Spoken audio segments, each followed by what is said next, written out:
From Baby Mouse to Squish, we are joined by author Matthew Holm. 4 letters, Holm. Thank you for being here. Thank you.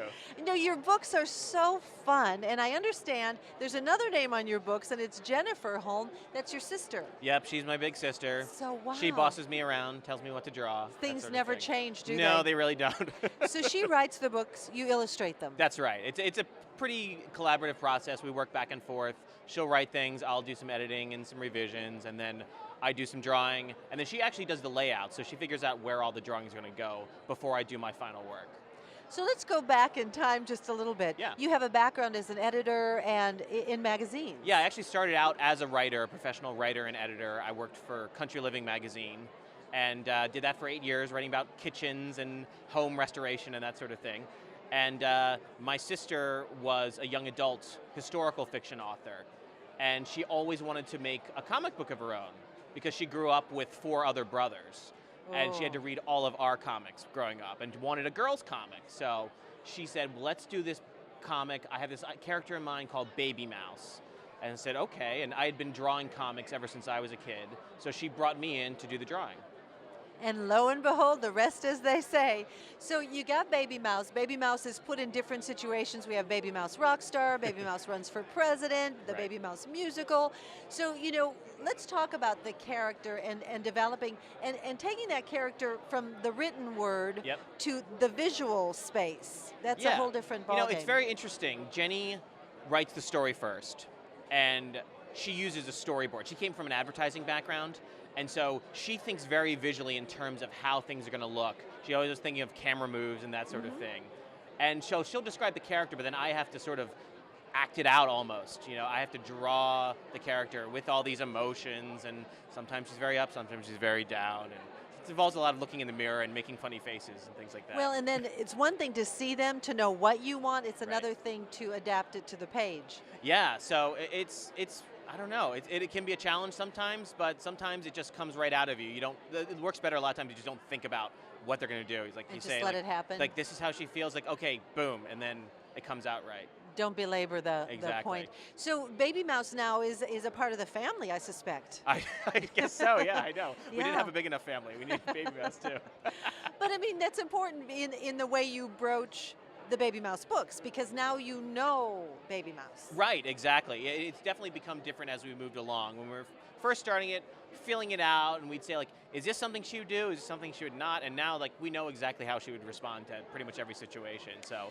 Now, you said your audience is the 2nd to 4th graders, Yeah. the young adults, and they like Baby Mouse. And why do you think that? I mean, aside from the fact that she's adorable, but what is it that attracts? Is it the comic book like? I think that's a huge part of it. You know, when we were growing up, we read a lot of comic books. Everything from Charles Schultz, Peanuts, Charlie Brown, Snoopy, to Marvel and DC superheroes comics. And it was a very natural part of our learning how to read. We would read Dr. Seuss, then we'd read some comics, then we moved on to chapter books. And when we became older, we found it was strange that there weren't really comics for kids anymore. And they really seem to respond to them. I mean, it's I don't know. I think there's some aspect of they feel like they're getting away with something, but by the time they're done, they've read an entire story. There's the same amount of emotional involvement going on. There's a lot of big words sometimes, but with the pictures, they can puzzle them out and they understand what's going on. This is a very good point. So, in essence, what I'm hearing you say is this is the way we get kids to books. you know, Absolutely. no It's matter definitely how. it was a stepping stone for us, and I think it really can be for other kids too. You have another character named Squish. Yes. Where'd we, Squish come from? Well, Squish, he's an amoeba, and his whole adventure takes place on the microscopic level. You know, goes to a microscopic school with other creatures, other parameciums, and that sort of thing. And our parents were in the medical profession growing up. Our dad was a pediatrician, our mom was a nurse. And our dad, you know, he'd bring his work home from the office. They'd talk about what happened in the office that day, which was like what color snot was coming out of kids' nose and stuff. This is while we're eating dinner, mind you. So I think microbes were always in the back of our minds when we were thinking about creating a new character. And how popular has Squish become? Because I think a lot of kids could definitely relate to that. Squish has been good. It's been out for a year now, and kids seem to be responding well to it. The boys like it. You know, sometimes the boys get a little concerned because Baby Mouse is pink, and they're like, I don't want to read a pink book. You know, we tell them it's not pink, it's lightish red. You know, you shouldn't be afraid of it. But Squish has a nice slimy green interior, so they seem to take to that a little bit more.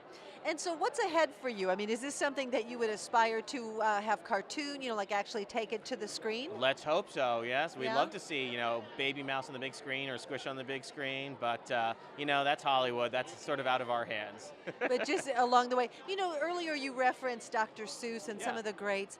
I mean, is that something that certainly that had an effect on who you are as a writer? Absolutely. But is that something in the back of your mind that you think, gosh, if I could get to that place? I don't think it doesn't seem possible, and it's strange when you are a children's author and you hear from kids like, oh, your work really had an impact on me. Like, I really hated reading books, and then now I read them all the time. Like, really? Like, I did that? It's like, I'm just working out of my home office trying to do what I think is funny. And so it's strange when you have that kind of impact. But to imagine that you could be in that place, it sort of doesn't seem real. Just surreal, actually. So how do you work? Every day you go into an office and Every you make day yourself I go, work? we've got a spare bedroom. That's what I work out of, and I sit down, and I'm usually we're working on more than one book at the same time, so I'm either doing early sketches for one of the books, or Jenny will be working on the next manuscript, and then she'll send it to me, and then sometimes, so a couple weeks I'll be just pencil sketching, a couple weeks I'll be working on the computer, because all my final art is actually done inside the computer.